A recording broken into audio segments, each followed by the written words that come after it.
Hi everyone, welcome back to Lilliputian Lessons. Today we'll talk about five confusing points in anatomy.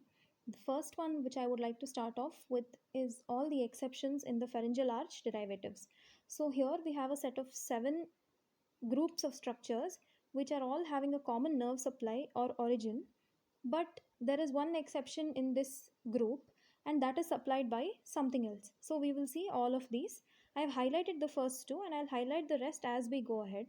The first one, as you can see, is that all muscles of the tongue are supplied by the hypoglossal nerve, because all the muscles of the tongue are derivatives of the occipital somites except palatoglossus, which is supplied by pharyngeal plexus because it is derived from the fourth arch.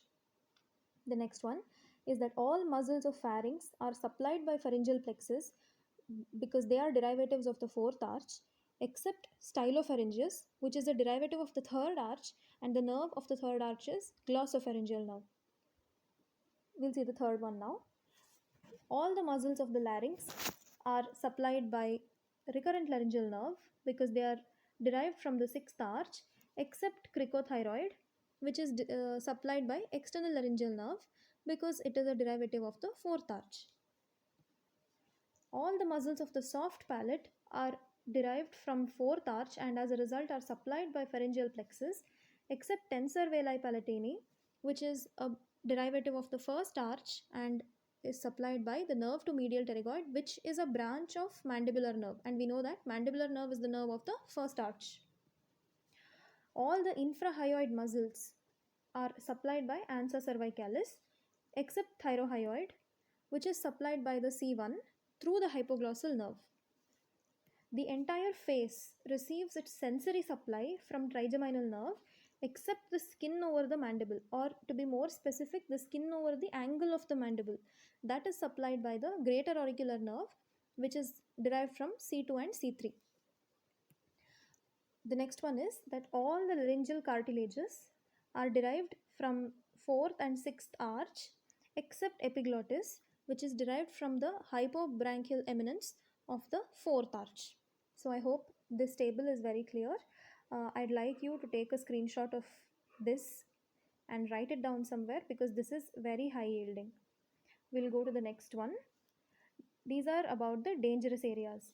So dangerous areas of face, of nose and of scalp are basically those areas where if there is any lesion or infection, the infection can spread intracranially and it can be very dangerous. So in the face, it is that triangle which includes the upper lip, that is the cupid's bow area, and the lower part of the nose or the vestibule of the nose. So that becomes the dangerous area of the face. If you have any lesion here, then through it can spread to the cavernous sinus. Dangerous area of the nose as such is the highest area where you have the olfactory area, and that is in close proximity to the cribriform plate. And you know that cribriform plate of ethmoid directly opens into the frontal lobe. Dangerous area of the scalp is the L. We know that the layers of scalp are having a mnemonic called scalp. So the L in the scalp, which is the subaponeurotic, layer of connective tissue, that is the dangerous area because it has diploic veins which directly open into the dural venous sinuses. And at this point, it's important to note that bleeding which is happening post trauma, I'm sure as interns we have all sutured scalp bleeds. So the post traumatic bleeding is arterial in scalp, and that is from the connective tissue layer, and that is the C layer of the scalp, and that is the bleeding post trauma. So I hope this is clear. We'll go to the next point. Here I want to talk about composite names of nuclei in basal ganglia. So we have corpus striatum, lentiform nucleus, and neostriatum. Often we get confused about what are the contents of each of these. So I have made some mnemonics which will make it easier for you to remember. Corpus striatum is shortened as CS, and we all have friends probably who are doing engineering in the computer science branch, that is CS. And we know that in engineering, more than marks you get a CGPA. So CS is CGPA. So what is CGPA? It is caudate plus GP, which is globus pallidus, and putamen, which is for corpus striatum. So I hope this helps. The second one is lentiform nucleus, and we all have LPG connections at home. So lentiform nucleus is putamen plus globus pallidus, and neostriatum we can remember as Nick Jonas and Priyanka Chopra. So neostriatum is N and PC is putamen and caudate. So we'll move on to the next one. These are joints at the vertebrae and ribs, which are of different types, and they're often asked in MCQs, and we tend to get confused. I don't have a mnemonic for the synovial joints, but I hope that you can remember it using your own, imagery or logic.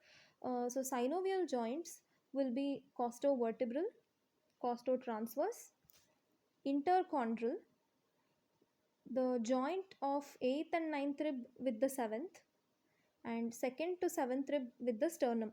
So all these are synovial joints. Primary cartilaginous is called synchondrosis, and we can remember that the C here is costochondral. So costochondral joint is a primary cartilaginous joint. The next one is secondary cartilaginous.